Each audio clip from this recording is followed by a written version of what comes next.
Tugasku menemanimu.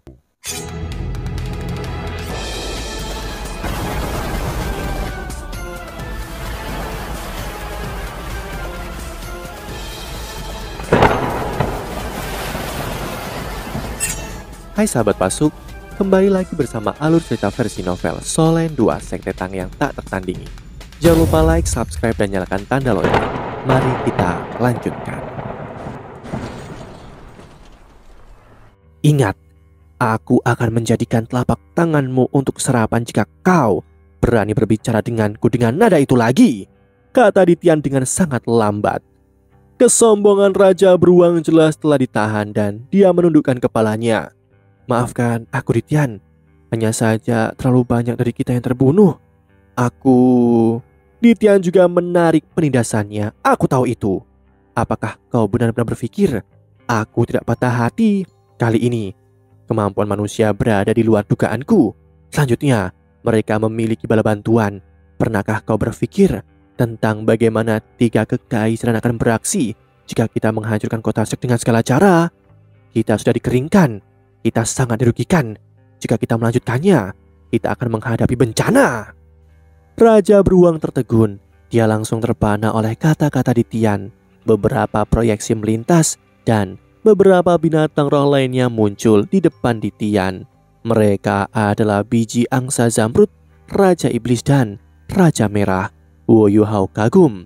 5 dari 10 besar monstro yang ditakuti oleh semua monstro hadir. Dewa binatang itu sendiri yang menempati peringkat pertama ada di sini, termasuk permaisuri salju langit es di dalam dirinya yang berada di peringkat ketiga, dan permaisuri kalajengking giok es. 7 dari 10 besar monstro hadir. Ini adalah pertemuan yang belum pernah terjadi sebelumnya. Teror dalam hatinya menghilang. Dia menjadi sangat tenang meski pengalaman seperti ini sangatlah berbahaya. Raja Iblis dan Raja Merah keduanya memiliki ekspresi buruk. Kepala biji diturunkan dan wajahnya pucat. Kesedihan memenuhi matanya yang indah. Duduk, kata Ditian. 4 binatang roh lainnya menatapnya setelah mendengar kata-katanya. Mereka semua duduk di depannya. Ditian menoleh untuk melihat Wu Yuhao dan berkata, "Ulangi apa yang kamu katakan padaku. Lepaskan permaisuri salju juga." "Baiklah." Wu Yuhao setuju. Melepaskan mata takdirnya dan melepaskan permaisuri salju. Dia mengulangi kata-kata yang dia katakan untuk meyakinkan Ditian, termasuk percakapannya dengan dia. Perang hanya akan mengarahkan pada kehancuran. Hanya dengan menciptakan sesuatu yang bernilai lebih besar, kita dapat menyelesaikan masalah pada akarnya. Ketika dia mendengarkan kata-kata Wu Yuhao, pandangan biji menjadi lebih fokus. Raja Iblis tampaknya sedikit berpikir. Namun Raja Merah dan Raja Beruang hanya mengerti sedikit tentang itu. Raja Merah akan mengerutkan alisnya sesekali, sementara Raja Beruang akan menatap Wu Yuhao dengan ganas. Dia sepertinya bisa menyerangnya kapan saja. Namun Wu Yuhao tetap tak kenal takut saat dia berbicara. Ditian berkata, "Kalian dengar apa yang dia katakan? Jika apa yang dia katakan dapat dicapai, situasi seluruh benua akan berubah. Kaisar binatang menawarkan dirinya untuknya dan karenanya ia mewarisi kekayaan Kaisar binatang. Dengan kata lain, jika dia mati, kekayaan Starro akan berakhir." Setelah mendengarkan kalimat Ditian, Raja Merah dan Dewa Beruang tampaknya mengerti. Biji memandang Wu Yuhao. Pada jarak yang begitu dekat, mata hijau zamrudnya bergerak. "Apa yang terjadi antara kamu dan Kaisar binatang? Mengapa Kaisar binatang menawarkan dirinya untukmu? Bisakah kamu memberitahu kami tentang bagaimana kalian berdua bertemu?" Kaisar binatang singa emas bermata 3 adalah keberadaan tertinggi di seluruh hutan Stardo. Bahkan Ditian tidak akan menganggap dirinya lebih baik. Namun tidak satu pun dari eselon atas dari hutan Stardo yang bisa mengerti mengapa dia rela mengorbankan hidupnya untuk manusia. Wu Yuhao menceritakannya. Ketika mereka mendengarkan Wu Yuhao, wajah kelimanya berubah jelek, terutama wajah Raja Merah. Untuk jangka waktu yang lama dia bertugas menjaga Kaisar binatang, namun tidak ada dari mereka yang tahu bahwa Kaisar binatang telah pergi dari hutan Stardo. Wu Yuhao menceritakan kisahnya dengan penuh semangat pada saat itu. Dia menunjukkan hatinya ketika dia berbicara tentang bagaimana Wang Dong'er memilih mengorbankan diri untuk menyelamatkannya di lembah pertanyaan cinta Yin Yang menyebabkan dia jatuh koma. Angsa Zamrud berseru seolah-olah dia secara pribadi mengalaminya ketika Wu Yuhao memberitahu mereka tentang bagaimana dia telah membakar lautan spiritualnya untuk menyelamatkan Wang Shu'er dan bagaimana dia akhirnya dihidupkan kembali oleh pengorbanan Wang Shu'er. 5 Raja Mosroh semuanya tercengang. Dari 5 Mosroh, bahkan yang terlemah, Raja Merah telah hidup di dunia ini selama 260.000 tahun. Secara alami, mereka dapat mengatakan bahwa kisah Wu Yuhao sepenuhnya benar. Kekuatan spiritualnya membuat kisah cinta tragis ini terasa lebih nyata bagi mereka. Ketika mereka pertama kali mendengar bahwa singa emas permata 3 telah mengorbankan dirinya untuk manusia, kelima Raja Mosroh mengira dia telah ditipu. Tak satu pun dari mereka yang mengharapkan proses yang sedemikian rumit ini. Shu'er, Yuhao mengerutkan bibirnya dengan erat. Tidak peduli apa Dong'er masih hidup dan dia masih bisa memikirkannya, namun Shu'er hilang selamanya, bahkan jasadnya tidak ditinggalkan. Sebatang daun yang sebesar sekitar 2 telapak tangan dikirimkan kepadanya. Di atas daun orang bisa melihat genangan air kehidupan yang berkilau. Yuhao menoleh. Apa yang dia lihat adalah wajah biji sang angsa Zamrud yang berlinangan air mata. Terima kasih. Setelah dia menerima air kehidupan, Wu Yuhao perlahan meminumnya. Energi kehidupan yang tebal memenuhi tubuhnya, tetapi itu tidak bisa menghilangkan rasa sakitnya. Titian menghela nafas pelan, matanya sedih. Aku tidak pernah menyangka Kaisar Binatang akan mati seperti ini. Biji menundukkan kepalanya dan berkata, aku tidak tahu kenapa, tapi kupikir pilihannya benar. Meskipun dia hanya memiliki waktu yang singkat, dia mengalami emosi yang paling kuat. Raja Beruang mendengus dan berkata, manusia itu rumit. Mengapa mereka tidak mengambil seseorang atau apapun itu untuk kawin? Mulut Raja Iblis berkedut dan dia berkata, yang kau tahu adalah bagaimana cara kawin? Emosi manusia jauh lebih kompleks. Raja Beruang memelototinya dan berkata, jadi mengapa? Jika aku kawin, perkawinan itu alami. Jika aku tidak kawin, bagaimana aku bisa memastikan kelangsungan garis keturunanku di seluruh hutan Stardo? Raja Iblis mendengus sedangkan Raja Merah tetap diam. Titian berkata, Kaisar Binatang sudah mati. Kita tidak bisa menyelamatkannya sekarang, namun apa pendapat kalian tentang roh? Raja Iblis berkata, ini bisa dipercaya. Setidaknya kita memiliki contoh permaisuri salju, namun akankah mereka kehilangan kesadaran setelah diubah menjadi roh? Bukankah ini sama dengan mati? Dan seberapa yakin dirimu bahwa kita, para Mosroh, dapat mempertahankan kesadaran kita bahkan setelah kita diubah menjadi roh itu? Yuhao berkata, aku sekitar 70% yakin. Situasi permaisuri salju unik. Ketika energinya yang kuat meledak, aku akan mati jika bukan karena guru dunia lainku membakar indranya sendiri. Dalam fusi normal antara Mosroh dan manusia, masalah ini tidak akan terjadi karenanya. Aku cukup percaya diri untuk sukses. Yuhao tidak membual. Permaisuri salju bukanlah satu-satunya roh di tubuhnya. Tianmeng juga ada. Dia sepenuhnya sadar dan saat ini dia sedang mengutuk 5 Raja Mosroh dengan marah dari dalam lautan spiritualnya. Namun Tianmeng tidak berani memperlihatkan dirinya sekarang. Jika dia melakukannya, Yuhao akan berada dalam masalah serius. Biji berkata, aku merasa kita bisa mencobanya. Setelah pertempuran ini, banyak dari kita yang terluka parah, tidak bisa disembuhkan. Yang bisa mereka lakukan hanyalah menunggu kematian. Aku sudah memerintahkan angsa Zamrud untuk mengumpulkan mereka dan merawat mereka, namun banyak yang mendekati kematian. Mereka adalah kandidat terbaik untuk eksperimen roh ini. Titian mengangguk dan berkata, baiklah, silakan, Yuhao. Semoga kau berhasil. Yuhao menghapus air mata dari wajahnya dan mengangguk. Dia bisa merasakan dinginnya suara Titian dan dia mengerti konsekuensi dari kegagalan. Namun ini adalah waktu terbaik untuk manusia dan Mosroh.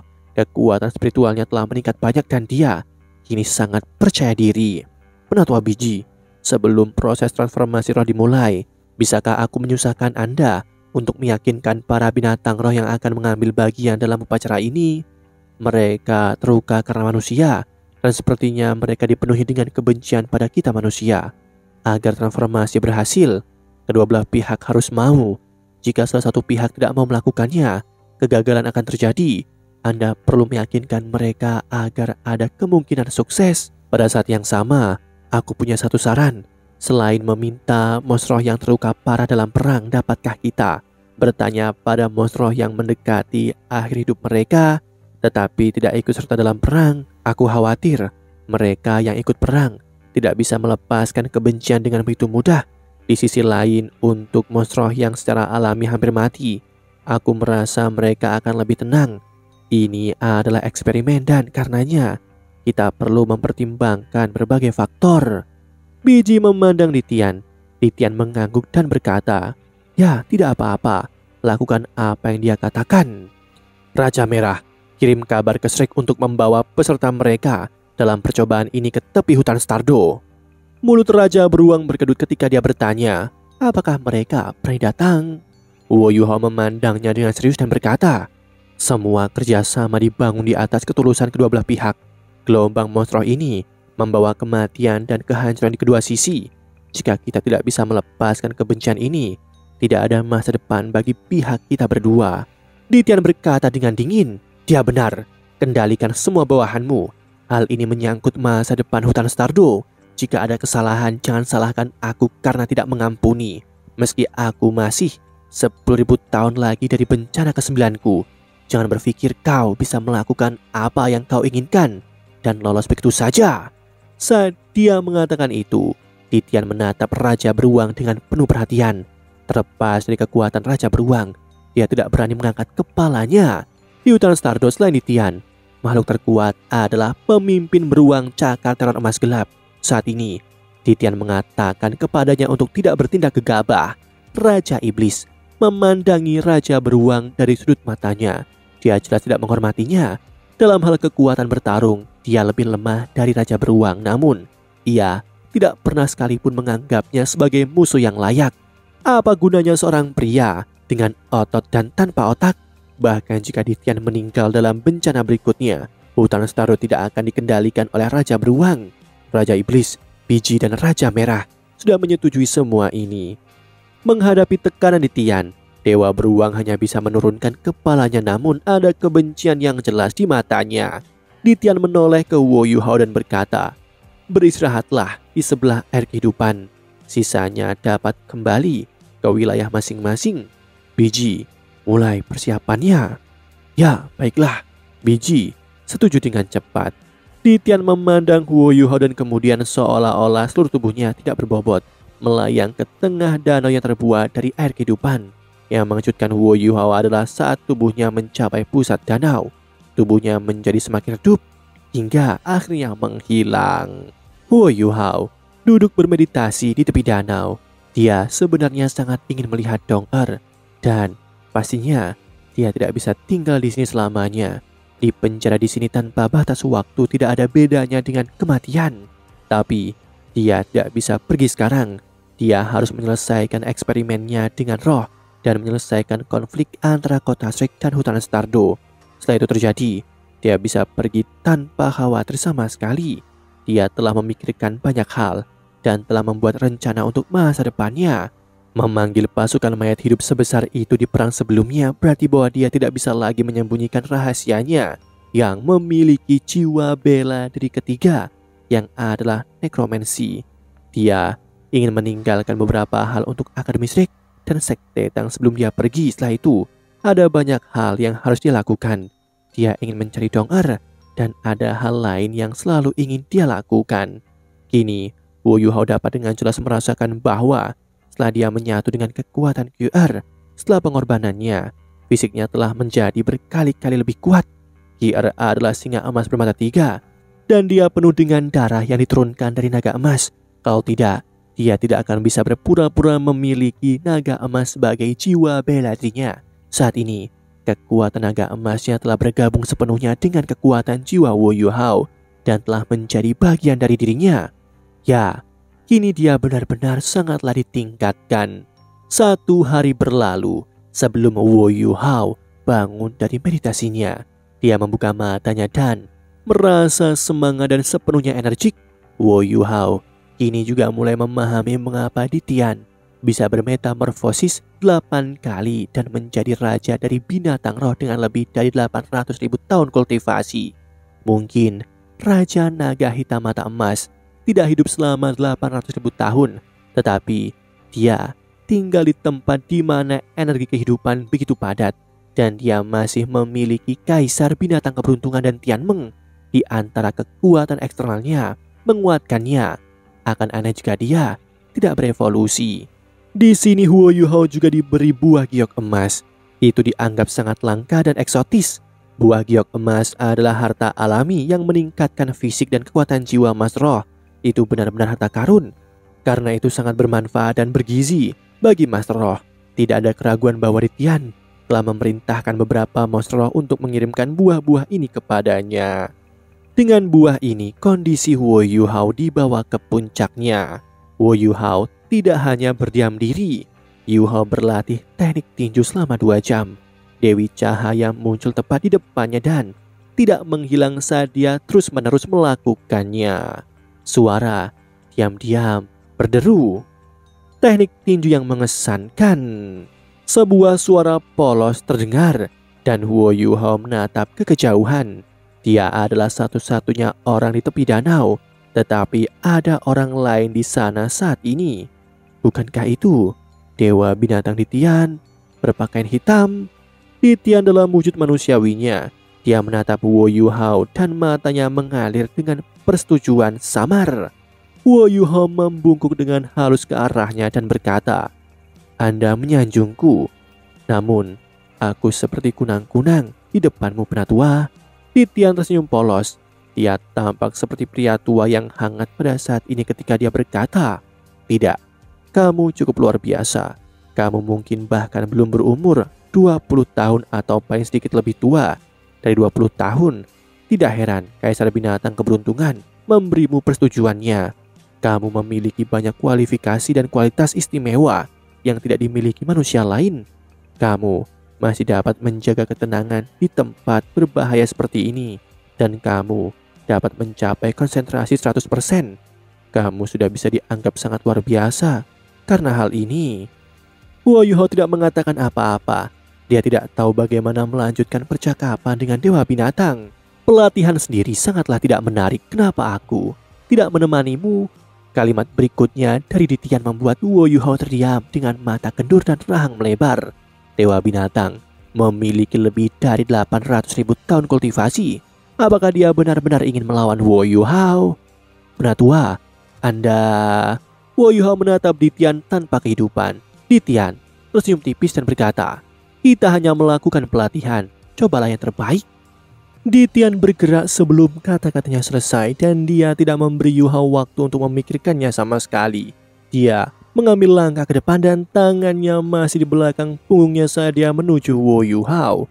Huo Yuhao segera merasakan tekanan yang menakutkan dan mencekik menghantam wajahnya sejak saat Ditian bergerak.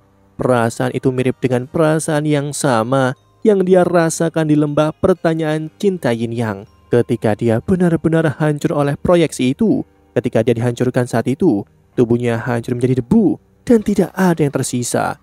Namun Huo Yuhao tidak seperti dulu. Dia tidak menggunakan keterampilan jiwa tunggalnya untuk melawan Ditian. Dia mendorong tangan keluar dengan lambat. Ditian secepat cahaya, sementara Huo Yuhao sangatlah melambat.